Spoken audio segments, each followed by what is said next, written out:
របៀបចូលទៅ share Wi-Fi ដើម្បីចែករំលែកអ៊ីនធឺណិតដើម្បីឲ្យមិត្តភ័ក្តិឬក៏បងប្អូននៅជិតខ្លួនគឺអត់មានអ៊ីនធឺណិតប្រើគឺបងប្អូនអាចចូលទៅបើកWi-Fi ដើម្បីចែករំលែកអ៊ីនធឺណិតគ្នាប្រើ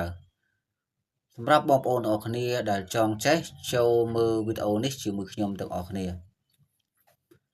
ជាដំបូងសូមបងប្អូនទាំងអស់គ្នាចុចចូលកន្លែងកម្មវិធី setting មកបងប្អូនគ្នាគឺកម្មវិធីរូបកងចក្រនេះការកំណត់នេះដាក់អក្សរខ្មែរបងប្អូនចុចចូលកន្លែងហ្នឹងមក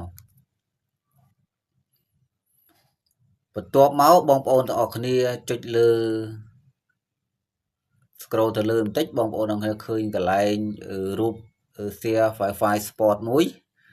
ដាក់អក្សរខ្មែរថាចំណែកចាយនិងការភ្ជាប់ចំណែកចាយនិងការតភ្ជាប់បងប្អូនទាំងគ្នាចុចចូលចំកន្លែងហ្នឹងមក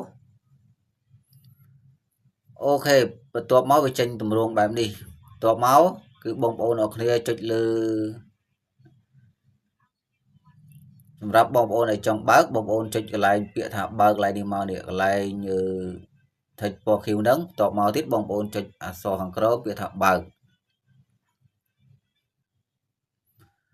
បន្ទាប់មកទៀតគឺបងប្អូនអរគ្នា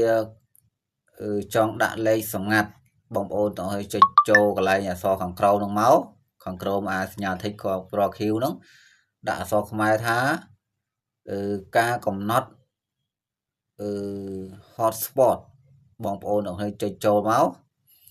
បន្ទាប់មកខាងលើនេះគេឲ្យបងប្អូនទាំងគ្នាដាក់ឈ្មោះបន្ទាប់មកខាងក្រោមនេះគឺបងប្អូនទាំងគ្នាដាក់លេខសម្ងាត់បងប្អូនវាយជាលេខក៏បានអក្សរផងលេខផងក៏បានដែរស្រេចតែបងប្អូនស្រួលចាំស្រួលងាយស្រួលបញ្ចូលអញ្ចឹងបងប្អូនគ្នាបងប្អូនដាក់ឲ្យគ្រប់8កន្ទង់និយាយទៅឲ្យចាប់ពី8កន្ទង់ឡើងគឺបងប្អូនអាចភ្ជាប់បានហើយ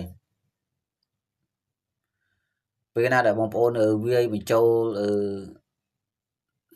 លេខសម្ងាត់ហើយបងប្អូនចុចសញ្ញាថិចខាងលើហ្នឹងបងប្អូនចុចថិចវាមកគឺវាទទួលបានជោគជ័យឲ្យបងប្អូនគ្នាហើយមួយទៀតគឺបងប្អូនមិនបាច់ពិបាកក្នុងការចូលកន្លែង setting ទេគឺបងប្អូនទាំងអស់គ្នាចុចបិទទូរស័ព្ទមកសម្រាប់ទូរស័ព្ទខ្លះគឺបងប្អូនអស់ពីក្រោមឡើងលើចេះឃើញហើយសម្រាប់ទូរស័ព្ទខ្លះគឺបងប្អូនអស់ពីលើចុះមកក្រោមអស់មកវាឃើញកន្លែងបើកបណ្ដាញ Wi-Fi spot ហ្នឹងបងប្អូនគ្នាគឺនេះកន្លែងនេះខ្ញុំវាចុះវាឡើងហ្នឹងបងប្អូនបន្ទាប់មកបងប្អូនចុចចំកន្លែងហ្នឹងមកគឺវានាំបងប្អូនទាំងគ្នាមកចូលកន្លែងWi-Fi hotspot ហ្នឹងតែម្ដងហើយបន្ទាប់មកគឺពេលណាដែលបងប្អូនបើក Wi-Fi hotspot មកហើយគឺបងប្អូនមាន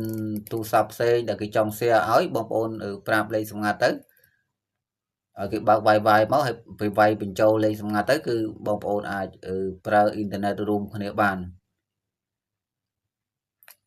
អូខេបងប្អូនទាំងគ្នាវីដេអូហ្នឹងគឺមានតែប៉ុណ្្នឹងទេហើយសង្ឃឹមថាបងប្អូនគ្នាអាចធ្វើការទាំងអស់គ្នាហើយ